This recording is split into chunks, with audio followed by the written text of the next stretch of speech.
ایک نوجوان نے ایک بزرگ سے پوچھا، اللہ تعالیٰ اپنے نافرمان بندوں سے اپنی نعمتیں چھین لیتا ہے، لیکن میں نے دیکھا سب کے پاس پہننے اوڑھنے کو، کھانے پینے کے لیے سب کچھ موجود ہوتا ہے، اللہ تعالیٰ تو کسی سے کچھ بھی نہیں چھینتے۔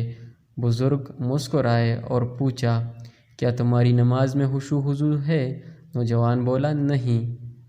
پھر بزرگ نے کہا، کیا قرآن کی تلاوت کرتے وقت لذت محسوس ہوتی ہے؟ نوجوان نے بولا، نہیں۔ بزرگ نے پوچھا، کیا 5 وقت کی نماز پابندی سے پڑھتے ہو؟ نوجوان بولا، نہیں۔ کیا نیکی کرنے کی طرف دھیان جاتا ہے؟ نوجوان بولا، نہیں۔ کیا زبان اللہ کے ذکر کی عادی ہے؟ تو نوجوان بولا، نہیں۔ تب بزرگ نے جواب دیا، یہی اللہ کی وہ نعمتیں ہیں جنہیں وہ اپنے نافرمانوں سے چھین لیتا ہے۔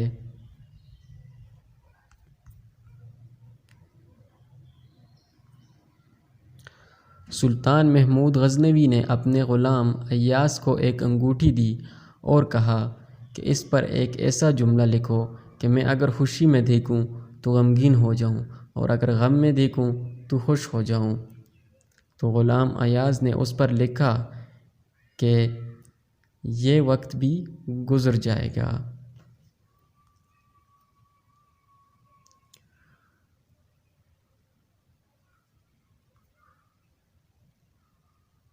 ایک اللہ والے سے کسی نے اپنے مقدر کی شکایت کرتے ہوئے کہا، جو کام کرتا ہوں وہی الٹا ہو جاتا ہے، میرے تو سارے کام ہی الٹے پڑتے ہیں۔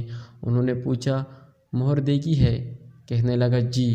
پوچھا، یہ بھی جانتے ہو کہ مہر پر لکھائی کیسے ہوتی ہے؟ تو اس شخص نے کہا، مہر پر الٹے الفاظ لکھے جاتے ہیں۔ تو بزرگ نے کہا، میاں جانتے ہیں وہ سیدھی کیسے ہوتی ہے؟ کہنے لگا، جب مہر کاغذ پر لگتی ہے تو الفاظ سیدھے ہو جاتے ہیں۔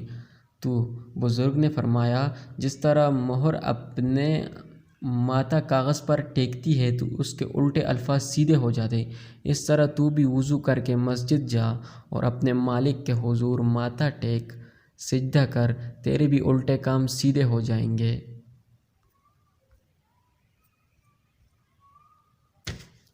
ایک مرتبہ ایران کا مشہور بادشاہ نوشیروان ایک راستے پر جا رہا تھا۔ راستے میں اسے ایک بوڑھا شخص ملا تو بادشاہ نے اس سے پوچھا کہ آپ کی عمر کتنی ہے؟